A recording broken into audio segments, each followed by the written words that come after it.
Hello guys, it's Glurmit here and welcome back to another video. Today, as you can probably tell guys, I'm not recording from my house. I'm currently out in central London and I was messing around doing some counters against the SLKR with Cron.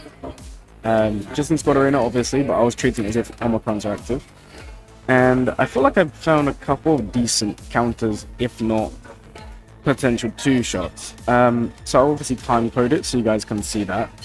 Just bear in mind, only one of the battles you're going to see here, guys, is actually going to be a win.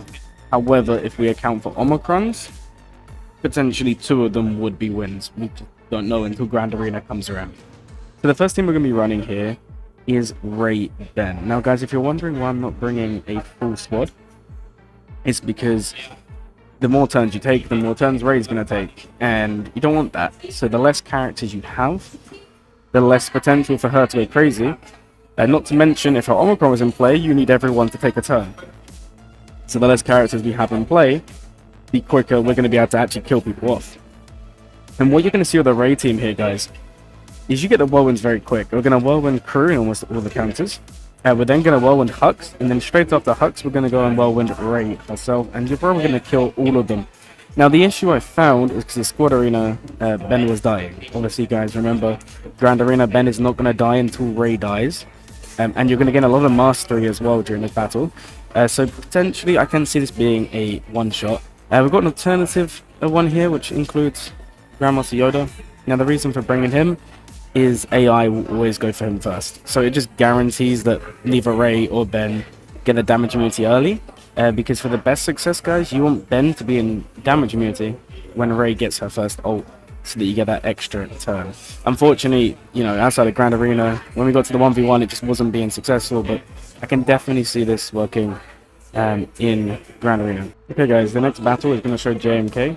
Now, as before, they're bringing GMY. He's basically a pre-taunt here. They're going to be ignoring taunt.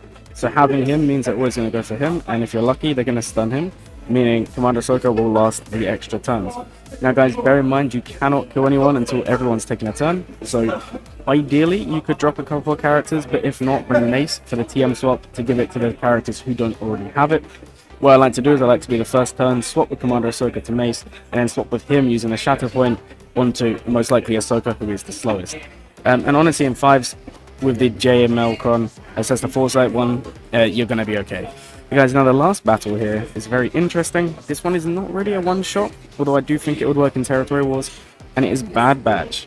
Now, the reason this works, guys, is because everyone who's stealthed is immune to critical hits. It's not critical avoidance, guys. They literally cannot be critted no matter what.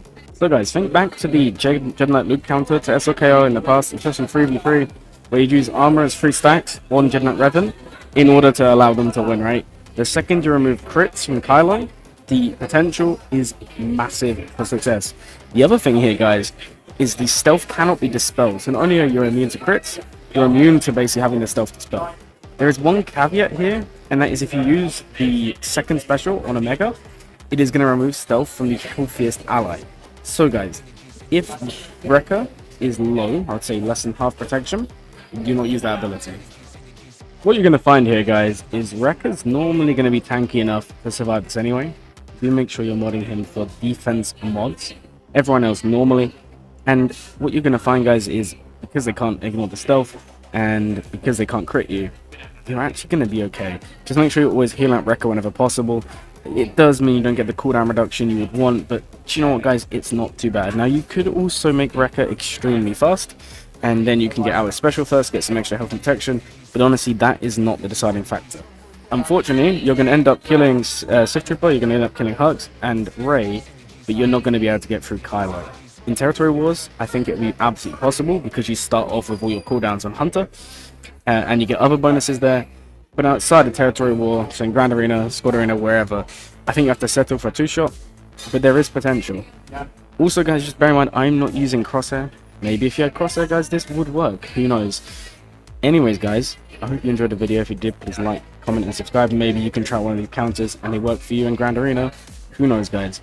Anyways, my name is Glurmit, and as always, guys, have a Glurmit day.